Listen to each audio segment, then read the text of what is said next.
How's it going, ladies and bruisers? I'm Bobby Sixkilla and welcome back to Root Double. We are stuck in our flaming, burning hellscape that has become our lives now. It doesn't seem like we're going to have the opportunity to escape to a past reality anymore. We're stuck with this one now, unfortunately, so let's continue trying to survive, shall we? Although we kind of know how that turns out, but let's make the best of it, I suppose. But then he doubted his eyes. Huh? There she stood. The girl who was supposed to be waiting for them at home, Yuri. Yuri? Natsuhiko's voice cracked as it escaped from his mouth. He couldn't believe what his eyes were telling him. I thought she wasn't able to take a single step out from the house. Natsuhiko gazed at her in shock and... Hikarin, why did you come here? She muttered sadly. What about you, Yuri? Why are you here? You left home? Right after Natsuhiko asked that question, for some reason, his memories of the last few days came rushing back into his mind.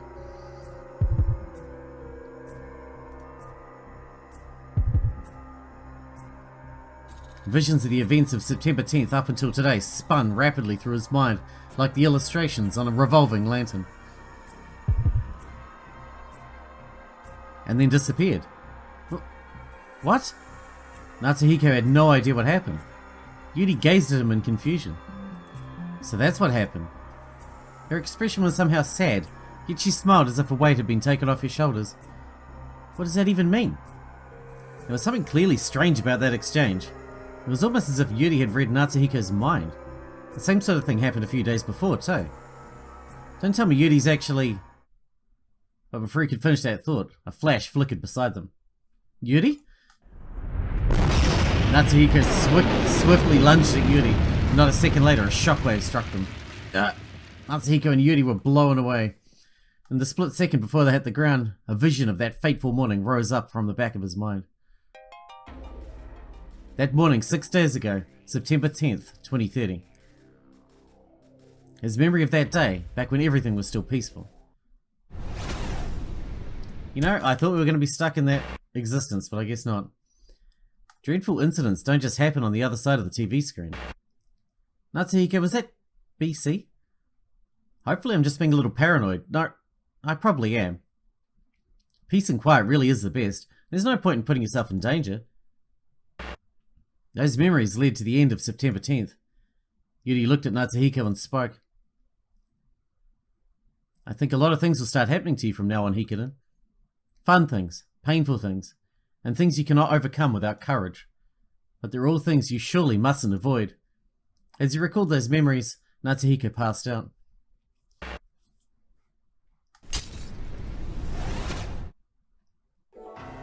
That wasn't much of a break of, are we back in the past? And thus began the curious cyclic recursion of reminiscence and reality. After a vivid recollection of the events of September 10th, Natsuhiko woke up. Natsuhiko told Mashido and Sally how he'd met up with Yuri. Now that it's come to it, let's take Yuri with us so all four of us can escape together. Yeah. Sally, did the Area 1 elevator look functional? Unfortunately not. Looks like the elevators are out of service. Our only escape route is to find a safe emergency staircase. Let's go then. Area 2's up ahead. Natsuhiko ran off with the girls. But the path was blocked by a security gate. In front of the closed gate, Natsuhiko recalled the events of the 11th. Dude, now we're just jumping back and forth every 2 minutes. What do you mean, come again? You told me to show you my hand, remember? Do you agree BC is dangerous if handled improperly? What are you talking about? I'm just copying what you did back in the day. I was sent here to protect you after all. I feel like our mind is fracturing. At the end of the reminiscence, Natsuhiko returned to reality once more. They pried the gate open and dashed into Area 2 when they came across men in protection suits. For a second, they had thought that the rescue squad had come to save them.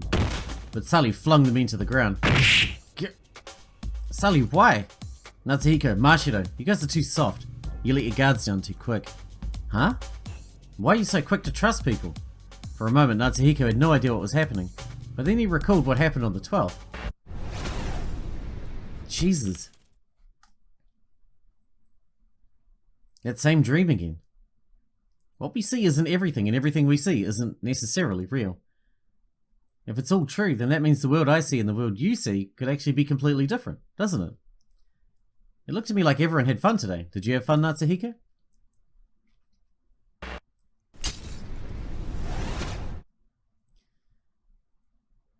Once he saw those memories, Natsuhiko understood Sully's intention. Those were memories of the day they made friends with Sully, and she wouldn't knock out rescue squad members without a good reason. In other words, the men inside those protection suits were the terrorists they were looking for. You'd have been better off not noticing that. The terrorist slowly rose to his feet as he spoke. As the others in the group stiffened up, Sully yelled, "Natsuhiko, Mashiro, run! I'll get rid of him. The other one's fainted so I can manage one-on-one combat. You guys go find an exit. If you find one, contact me through telepathy." Natsuhiko hesitated, but what Sully said was right. "Sully, it's a promise. We will get out of here, together. We'll find an exit and wait for you, okay?" Natsuhiko turned and fled with Yuri and Mashiro.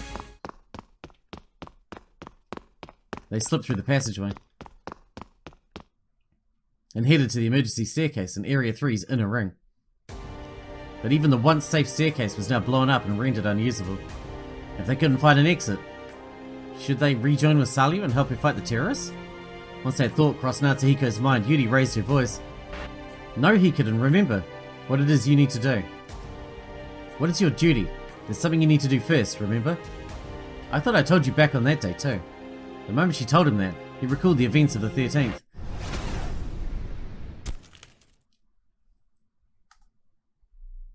"You're late, Natsuhiko. I've already finished preparing breakfast too.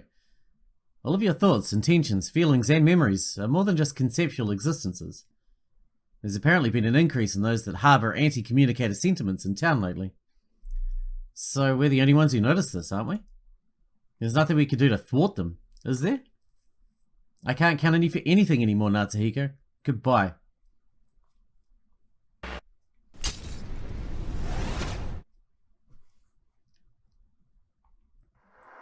That reminiscence taught Natsuhiko what it was that he should do right now. Natsuhiko didn't believe Mashiro when she first talked about the terrorist plot. The current situation was the result of his disbelief. Then what I need to do first is to get Mashiro and the others out of here. Is there any way at all to climb this thing? If I can at least get Mashiro and the others out, then... But at that moment, a small figure appeared at the top of the stairs. "Salyu? I'm sorry, it was an embarrassing defeat." Salyu was shot and wounded by the terrorists. There were at least 3 of them. They had incredible physiques and apparently even a gun. All we can do is run. Dr. Tenkawa already managed to escape. As Salyu reassured him, Natsuhiko called out to her. "Okay, Salyu, then come down here. Let's escape together." "No, I can't climb down with his arm. I think it'd be difficult for you guys to climb up too. So let's split up and escape separately." "No, will you be okay by yourself, Salyu?" "I will, but there's no time to speak my reasoning. So let's use BC." Once she said that, Natsuhiko used empathy right away.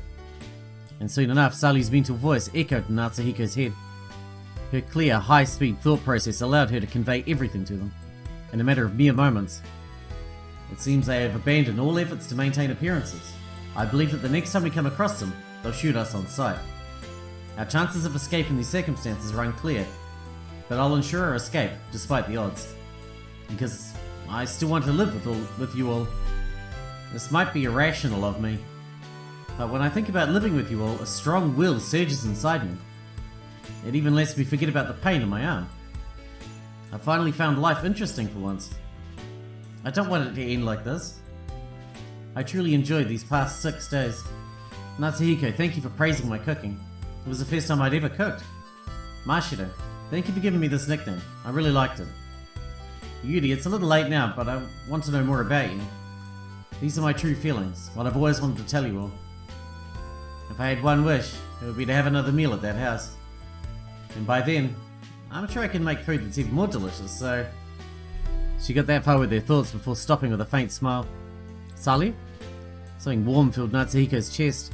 Yuri and Mashiro murmured in trembling voices. "Salyu?" "Me too, Salyu." Mashiro and perhaps Yuri seemed to have read Salyu's mind. She was really that thankful for such a small gesture? Salyu's feelings were so innocent that he didn't want to part with her. But nevertheless, Natsuhiko forced himself to smile as he called out to her. "Okay, leave these 2 to me. Promise me one more thing. That we'll all live long enough to meet again on the outside." Promise. And with that, Sally disappeared. Let's go, you two. We need to keep our promises, Sally. Masato and Yuri nodded meekly. And then they ran once again. The broadcast had said that the staircases in Area 5 and 6 were safe, but once they left Area 3 and approached Area 4's outer ring, they found it was wreathed in flames. They somehow managed to pass through and reach the next connecting passageway, but there was yet another fire blocking their way. The terrorists were chasing from behind. There was no escape. As they fell into despair, visions of the 14th suddenly flickered before Natsuhiko's eyes.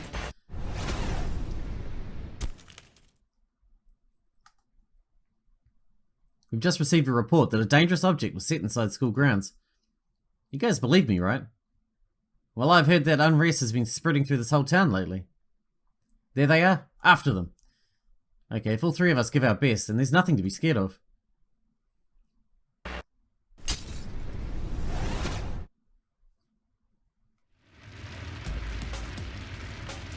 Those are the memories of the day Natsuhiko's daily life collapsed. That was the day there was a bomb threat at school. They heard about Q. They trespassed into the PRC. They got chased by the security department. And finally, that was the day he swore to protect the town with Masato and Sally. He swore to protect it even if it meant having to be away from Yuri. But in the end, Yuri still got dragged into the affair and was now standing in front of Natsuhiko. That day inspired Natsuhiko both through the regret he had for getting the girls involved and through the courage those girls had given him. Hey Hikiden, think hard about the path you should take. Those words fanned the fire burning in Natsuhiko's heart. That's right, I need to be stronger, or else I have no hope of overcoming the past. Natsuhiko grabbed Masato by the hand.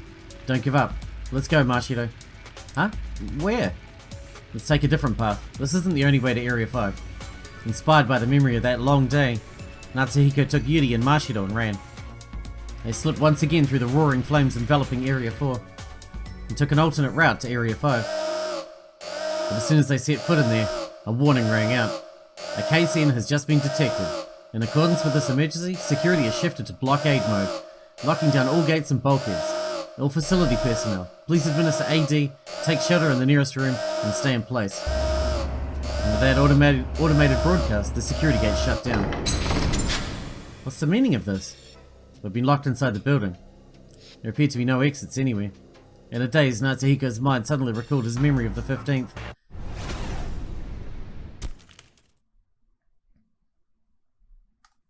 Ready, guys? I'm ready when you are. But until all the work is complete, it'd be best if I avoided him. Number 5. If a communicator uses BC without knowing the proper way, they will eventually turn into a mind-broken monster. It's a national fortress, established by the state to protect communicators like you.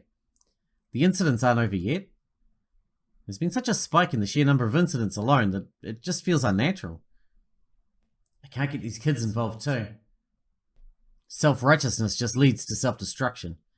Let's just put you kids to sleep for now.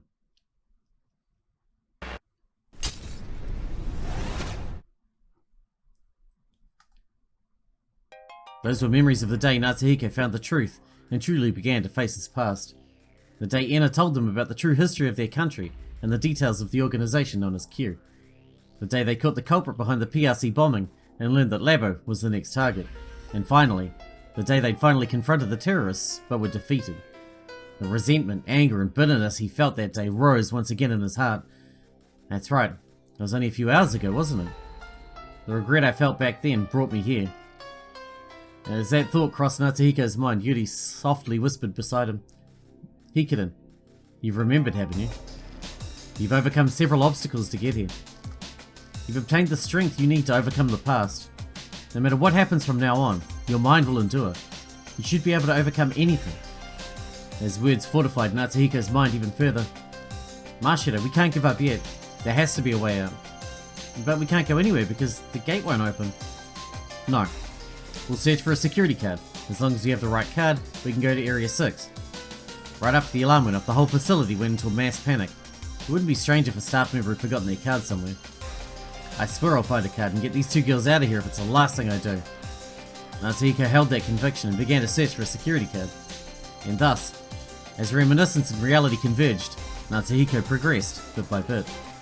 And in the room he arrived in, Natsuhiko discovered a certain something. Huh? Why is there a picture of me here? He also found a file labelled with the year 2021. Without thinking, he took it down and started turning through it. The answer might just be in here. As soon as that thought crossed his mind, he felt someone's presence. He looked up in shock to find Yuri standing by the room's entrance. Yuri? Did you send me into this room because you knew about this? Did I send you?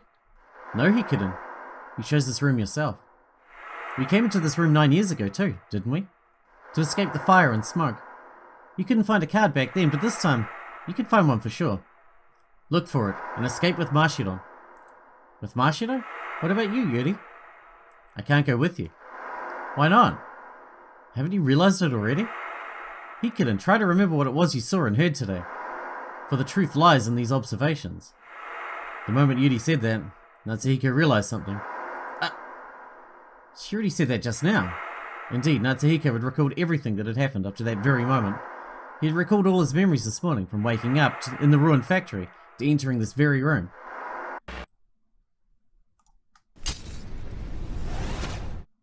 Now we're stuck with this hell. At the end of his long reminiscence, time had caught up with reality. And at the same time, an intense anxiety welled up from within him. What is this? It wasn't because he'd kept recalling things. While that was indeed strange, and he didn't know why it was happening, there was something far stranger. In his memories just a few hours ago, something felt bizarrely out of place. Earlier when Yuri said the truth lies in those observations, it sent intense tremors in Natsuhiko's mind. Strange. Something strange. His headache got even worse. It gave him the feeling that he mustn't think any further about that matter. However, Natsuhiko's gaze fell onto the file in his hands. The file labelled 2021 that was in his mother's care.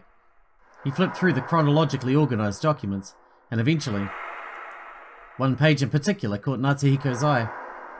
The paper was dated July 7th, 2021, the day Natsuhiko and Yuri got caught in an accident. The page contained clippings of newspaper articles. Fire at Nuclear Research Facility, July 7th, 2021. Today at 1 PM, a fire broke out at Rokume City's Nuclear Research Facility, the 6th laboratory of Atomic and Biological Organization. 15 staff members and children were hospitalized for burns and carbon monoxide poisoning.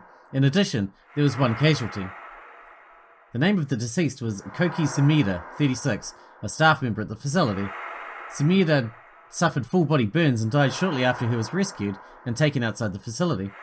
The disaster developed to the point where two other children were rendered unconscious and are in critical condition. The facility announced that their small nuclear reactor intended for research was in use, but the effect of the fire posed no danger of causing radiation leakage. The cause of the fire is unknown, but police officials are investigating the possibility of arson. Natsuhiko's heart throbbed in pain as he finished reading the article. He had a terribly bad feeling about the next document, but still he flipped the page. Next is what appeared to be an internal Labo document concerning the incident. Labo fire incident, July 10th, 2021. All relevant parties are most likely already aware that a fire occurred in this facility 3 days ago, July 7th, 2021. Although the worst possible outcome was averted at the last moment, there were inadequacies found in multiple security systems. This document contains a compilation of the problems hinted at by this incident. The cause of the fire lies in the deranged actions of Senior Fellow S. S has been appointed as an administrator of Area 0 on April 12th. As a result, he had quite a great number of opportunities to come into contact with the research results in Area 0. And about 3 months later, S committed his crime. He took the power generator gasoline stored in Area 0 and scattered it at 6 points throughout Labo. He used timed lighters to set them all on fire and intentionally caused the WX particle amplifier to go haywire at the same time. He also unlocked the gates to Area N and Area 0. He is believed to have committed the arson in order to escape with certain research results during the fire. Though this is nothing more than a guess, seeing as how S is now dead, the possibility of this is quite high. Furthermore, these research results should be designated as N amongst all senior fellows to conceal the relevant details. S. Sumida? The one who died? Also, while this is not directly related to the result, 2 children infiltrated the facility on that day of the incident at a most unfortunate time. It is simply unacceptable for children to have found and exploited a hole in our security. This is quite frankly the epitome of carelessness for our security systems, and 2 lives are almost lost as a result. We must all learn a lesson from this incident. Strengthening Area 0's security alone doesn't guarantee us any safety whatsoever. There is an urgent need to have the specifications of a Case N reviewed for the security systems to be enhanced, otherwise we may foresee yet another repeat of this tragedy. 6th Laboratory of Atomic and Biological Organization Security Chief Isao Kawada. The more he continued reading, the more Natsuhiko's heart pounded like an alarm bell. The document was littered with initialisms and cryptic terminology, but there was one thing he could understand clearly. The cause of the incident that Natsuhiko and Yuri had encountered was arson committed by a facility staff member. The incident 9 years ago and the incident today were no accidents. So this is why there have been so many coincidences. But there was a far more important detail in the document. 2 lives were almost lost as a result. Natsuhiko felt an absurd anxiety over those words. One of the ones who died 9 years ago was the arsonist, Senior Fellow S. Then who was the other life lost? It can't be. They said 2 lives were almost lost. Voices echoed inside his head telling him, "Stop, don't read anymore, it's Yuri, isn't it? She's dead, right?" An unbearable pain ran through his head, but Natsuhiko shook it off and turned the page. Victim count rises for nuclear research facility fire, July 9th, 2021. Out of the 15 staff members and children hospitalized due to the fire in Rokume City's nuclear research facility, the 6th Laboratory of Atomic and Biological Organization, another casualty was confirmed. The deceased child was Yuri Katono, 8. At the time of the incident, Yuri was sent to a city hospital unconscious and in critical condition. She was put under intensive care but never regained consciousness. She passed away in the early hours of the morning. Yuri's cause of death was multiple organ failure due to carbon monoxide poisoning.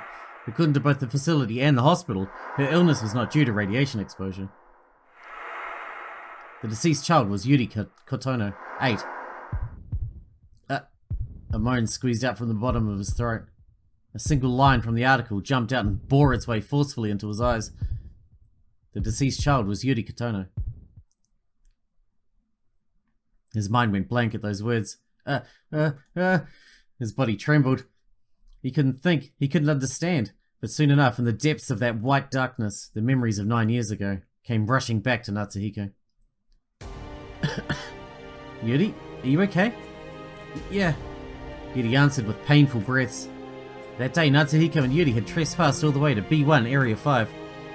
But once they got there, the path was a sea of fire. Flames danced about everywhere, shrouding the facility in smoke. They didn't seem to have very long before they'd be surrounded by fire. What do we do? At this rate, Yuri's gonna... They searched everywhere in Area 5 but could not find Natsuhiko's mother. Perhaps she'd already escaped without waiting for them. In that case, we have to hurry and get out of here. The moment that thought crossed Natsuhiko's mind, an ominous siren suddenly bellowed. Huh? What's that sound? A loud alarm bellowed, much different from the siren of the fire alarm. An automatic broadcast voice followed. A Case N has just been detected. In accordance with this emergency, security has shifted to blockade mode, locking down all gates and bulkheads. All facility personnel, please administer AD. Take shelter in the nearest room and stay in place. The broadcast said nothing more before cutting out. Natsuhiko looked toward the connecting passageway in shock. The security gate in their path shut with a roar. Natsuhiko rushed over to the gate and tried to open it. No matter how much strength he used, no matter how much he pressed the open button, the gate wouldn't budge one bit. Why? Hikiden? What's wrong? With a worried look on her face, Yuri gripped Natsuhiko's hand tight. Natsuhiko answered tearfully, I don't know why, but the door won't open anymore. You mean we can't get out? It's okay, I'll open this dumb thing up right now. Natsuhiko fired himself up and struck the door with all his might, but as he did, smoke billowed up from somewhere and flooded the surrounding air. Natsuhiko panicked as he heard Yuri's coughing, but no matter how many times he pounded on the door, it wouldn't open. Darn it, why won't it open? What do we do here, kitten? I'm scared. Don't cry, Yuri, I'll do something. As he screamed with his wavering voice, Natsuhiko pounded recklessly on the gate. Natsuhiko reared up. Tears welled up in Natsuhiko's eyes. Tears of fear. Tears of pain from slamming the gate with his fists. Eventually, Yuri's coughing started to grow weak. Yuri? When he turned around, Yuri had sunk to the floor. If we stay here, Yuri's gonna die. Natsuhiko carried Yuri's body and slowly started to walk. His head hurt terribly, perhaps due to smoke inhalation. He was sick to his stomach and his skin felt numb, but even so, he desperately searched for a route to survival. But he couldn't find an exit anywhere. Their sole path to escape, the emergency staircase, was engulfed in flames, preventing any possible approach. They tumbled into a nearby room, chased by the smoke. They desperately shut the door, but the smoke got in through the gaps. Yuri coughed within Natsuhiko's arms. Her powerless voice tore at Natsuhiko's heart. There was nowhere to run. The fire intensified and the smoke chased them everywhere. The small room too would eventually be engulfed in flames. Even as a young child, Natsuhiko knew. He knew that death was near. He sobbed words of regret. I'm sorry, Yuri. It's all because I took you with me. I tried to act cool and say I'd save Mum, but I couldn't. Now I got you trapped in this mess. I'm sorry. I'm so sorry. Before he knew it, tears were dripping out of his eyes. His body withered in helplessness. His heart tore apart with regret. But then, Yuri's hand touched Natsuhiko's cheek. It's okay, Hikita. It's because you're always trying your hardest for everyone else. I love that about you. I'm so glad that you stayed with me until the end. As she spoke, she smiled. A smile with but a fraction of the brightness of a 6th magnitude star. Yuri? Natsuhiko embraced Yuri. Her body was powerless. He was afraid that she'd collapse if he let go. The smoke snatched away Natsuhiko's strength as well, and it became difficult for him to support her. His consciousness threatened to fade away, but even so, I can't give up. I need to find a way to save Yuri. Natsuhiko thought desperately. He searched around the room for a way to escape, and on top of the desk, he caught a sight of a digital photo frame. There was a picture of Natsuhiko and his mother. So this is Mum's room. A tiny bit of information sparked hope in Natsuhiko's heart. Within his arms, Yuri's face was pale, her eyes closed. He remembered the days he had spent with her. How they'd run around in the park, played at home, got on tests of courage, and finally, how they'd practiced telepathy together. Telepathy? If I can use telepathy to tell someone we're here, then someone will come and save us. Natsuhiko focused. He keened all his mind to the best of his ability. He focused on a distress signal. To survive. To save Yuri. Eventually all the surrounding sound faded into the distance, and his mental voice was set free. Someone come save us! We're in Dr. Tenkawa's room. It was the very first time he'd used telepathy in his life. He'd never used it before, but he had a feeling he'd used it for sure. Alright, I'll send it over and over until it reaches someone. Natsuhiko kept using telepathy. His 5 senses dampened, and he became unaware of the outside world. Eventually, once Natsuhiko was near his limits of his ability to concentrate, he heard someone's voice. Hiko? Natsuhiko? Yuri too! Natsuhiko snapped back to his senses and looked at the voice's owner. Mom? Thank goodness you're safe. I came here to save you. Let's take Yuri and get out of here. Yeah. Natsuhiko whipped his numb body into shape and stood up. The professor carried the limp Yuri and dashed out of the room. They ran right through the smoke. Is there an escape route? It's okay, there's an emergency escape in Area 6. I swear I'll save you two, so relax. The professor's voice was seeping with determination. The professor ran through what looked like a blazing factory, and in the deepest part of the room there was a security gate. She ran up to it and took a card out of her pocket. She passed the card through the terminal on the side of the gate, and the gate opened. On the other side of the gate was a small room that looked like an elevator hall. This is the cargo lift. It can't go down to the basement from the ground floors, but it should go up the other way, even during incidents like this. The professor walked up to the control panel and operated it. Please work. She whispered as if in prayer, and eventually the lift door opened with a heavy sound. It worked, we're saved! They climbed into the lift. The professor laid Yuri on the floor and closed the door using the control panel. Thank goodness! And at the same time, as if his threads of tension had been cut, Natsuhiko's consciousness suddenly faded into the distance. Natsuhiko? What's wrong? Natsuhiko? Natsuhiko felt like he heard his mother's voice as his consciousness faded. After that, Natsuhiko awoke to find himself in a hospital bed. Oh, you're awake, thank goodness. Mum. His usual calm and collected mother was, for that moment only, smiling joyfully. You were asleep for 2 days. I was so worried about you. But I'm truly glad you're safe. But Natsuhiko asked his mother a question with a hollow voice. Mum? How's Yuri? He couldn't see Yuri anywhere. But the professor's smile froze at the question. Natsuhiko, please calm down and listen carefully. She answered with a sunken expression on her face. Yuri breathed her last breath last night. Huh? Natsuhiko couldn't understand a word the professor was saying. No way. Why did Yuri... You see, Yuri had a weak constitution. She breathed in too much smoke, and in the end, she couldn't regain consciousness. And so last night, none of the words entered his head. He couldn't perceive any meaning. But bit by bit, the truth slowly soaked into Natsuhiko's mind. No way. The young Natsuhiko's cries echoed through the hospital that night. It was a memory Natsuhiko had sealed away in the deepest depths of his mind. Huh? His voice spilled out of his lips on its own. Yuri died back then? The moment the memory came back, he recalled each and every truth tied to it. How Yuri's funeral service went about quietly, how Natsuhiko was unable to attend, and how Yuri's parents did not die in a traffic accident at all. Rather, they took advantage of their daughter's death to move out of the city. Then, Natsuhiko pondered. In that case, who's the Yuri standing right there? He timidly looked up. He tried to look at Yuri, who he knew was standing in front of him. But as she stood there, her body was faint and hazy. Yuri? He called her name. In response, Yuri just looked at him sadly and murmured, "Now you understand why I said I couldn't go with you, don't you?" That very moment, the facade Natsuhiko had believed to be the truth started crumbling down. No. His mind suddenly recalled words he had once heard. The brain at times believes that hallucinations are real. Since the hallucinations exist to that person, they feel no fear nor doubt. Even though it's a hallucination? Even though it's a hallucination? Hallucination? That word reverberated in his head. Impossible, there's no way Yuri could be a hallucination. She's been with me these 9 years. I swear she was with me. Shock and confusion commanded Natsuhiko's thought process. But the more he thought about it, the more telltale signs he found.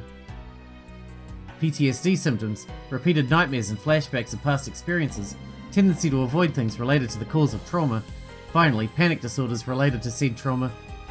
Each of those symptoms applied to Natsuhiko. Hold on. Have I always had it backwards? The one who lost her emotional balance after the accident wasn't Yuri. A few days ago, he'd had this conversation with Yuri over the phone. How can you even tell? Because these are the words you were wishing for. At the time, he had thought Yuri used empathy, but she never needed to read his mind at all. Because Yuri only existed in Natsuhiko's mind to begin with. That was why whenever Yuri talked to Saliu... What about you, Saliu? I've heard that manga and anime are popular in France. Truce, what about you, Saliu? Huh? Saliu always asked for a repeat of what Yuri said. It wasn't simply because she didn't hear Yuri. It was because Yuri's voice could only be heard in Natsuhiko's mind. The reason Yuri couldn't leave the house is because Natsuhiko wished it so. Because it would be inconvenient to him if Yuri were to attract outside attention. The brain actively works to rationalize its perceptions to eliminate inconsistencies. Natsuhiko's perceptions were held up by countless rationalizations. The reason Yuri couldn't cook was because she doesn't exist. The reason Natsuhiko felt no sexual desire for Yuri was because he couldn't touch her. And yet he kept believing Yuri was there, all these 9 years, because he was unable to accept her death. Does that mean Yuri is gone? Does that mean she's been dead for ages? The truth gradually sank into Natsuhiko's mind. His memories rewound.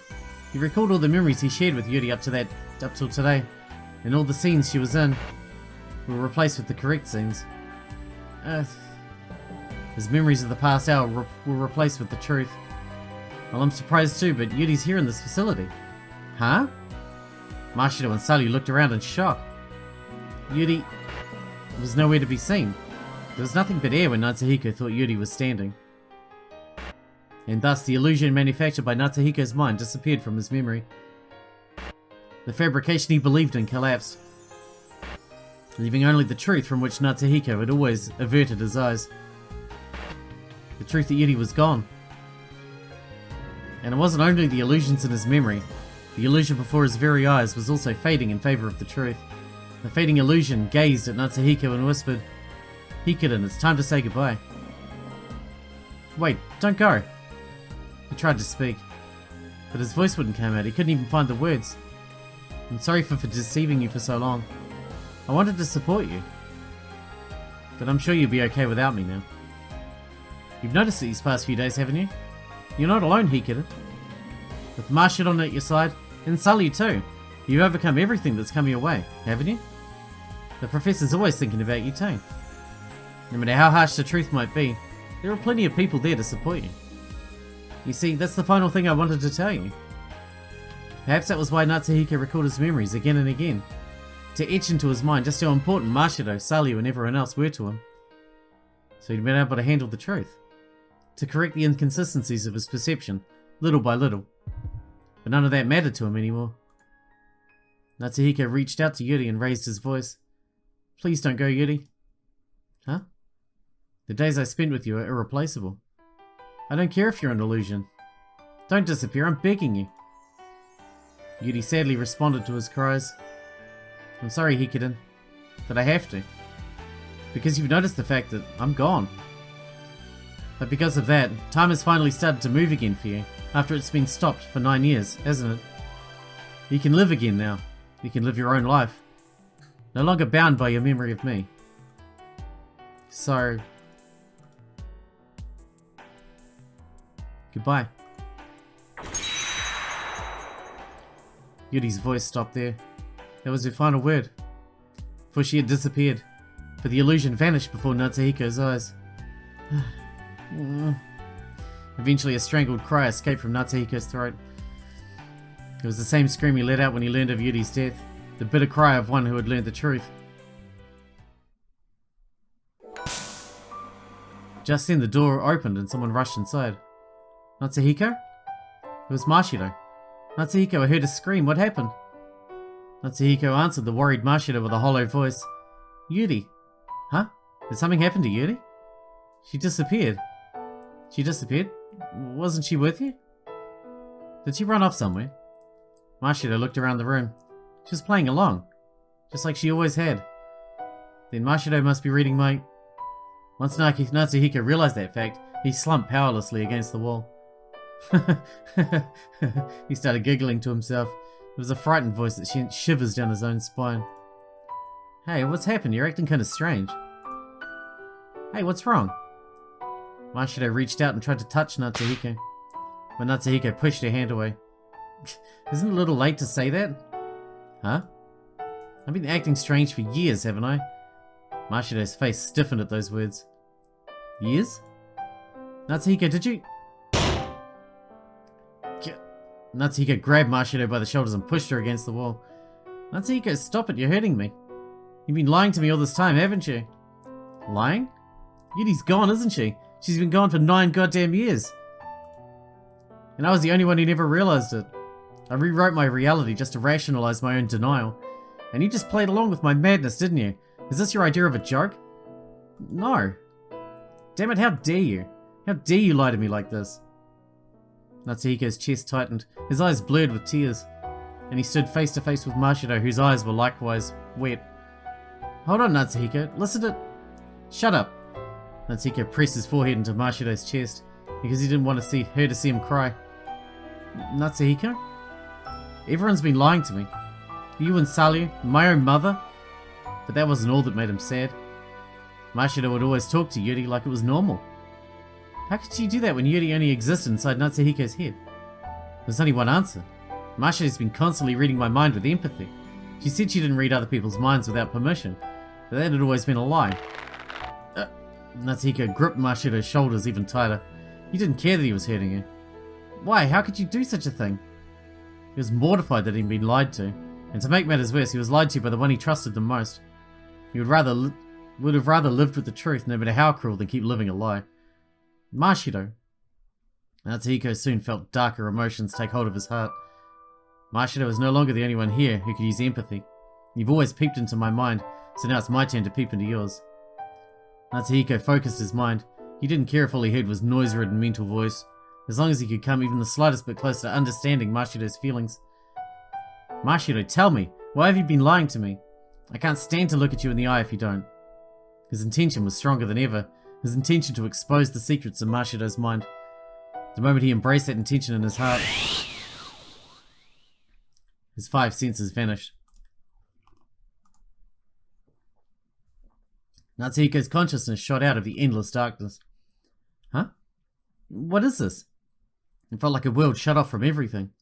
His sight, hearing, touch, smell, and taste, all his senses paused. All that existed there was Natsuhiko's consciousness.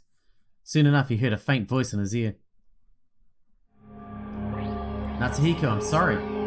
I had no other choice. I had no other choice but to keep lying to you.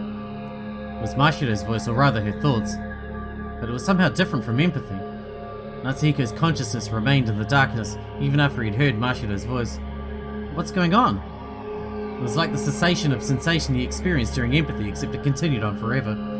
It was the bizarre sensation he felt. What in the hell is this? And right when Natsuhiko thought that, a countless number of somethings flickered in the darkness. They were like pictures or films, fragmentary visions, and Natsuhiko was in several of them. And out of all the visions drifting about Natsuhiko, he saw one of his own sorrowful face. That was me just a second ago. No way. Could this be what Mashiro just saw? Her memory? Once he made that realization, he remembered what the Phantom Yuri had said.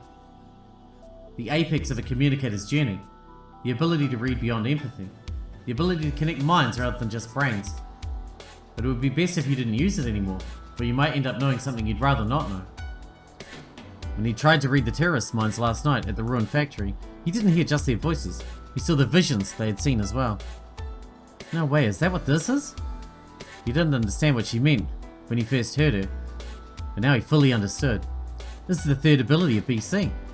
The fact that Yuri inside his mind said it meant that perhaps Natsuhiko was subconsciously aware of this ability's existence. He didn't understand the particulars, but he vaguely understood why it would be best not to use this ability. But even so, I want to know. If this ability can give me a deeper understanding of Mashiro than empathy can, then fragments of Mashiro's memory drifted about in the darkness. Vision so fragile, so brittle. Natsuhiko quietly peeked into the first such fragment. And I think we should wrap this one up here, because this could end up going quite a long time, I imagine. But that's the big reveal. I'm not entirely shocked. I had a feeling, mainly when she showed up at the very start, when she showed up at the at Labo, when she wouldn't leave the house, and no one else really directly talked to her except him, you know. So yeah, not shocking. Still very sad though. And I feel like it's kind of nice of Mashiro to play along, you know? Isn't it? Maybe I'm just as bad as she is, but I feel like it was nice of her to play along and, you know, until he came to terms with it himself in his own time, rather than trying to force him. I don't know. Anyway, we'll see what happens next. Hope you guys enjoyed it. Thanks for watching. Thanks for hanging out with me, and I'll see you in the next one.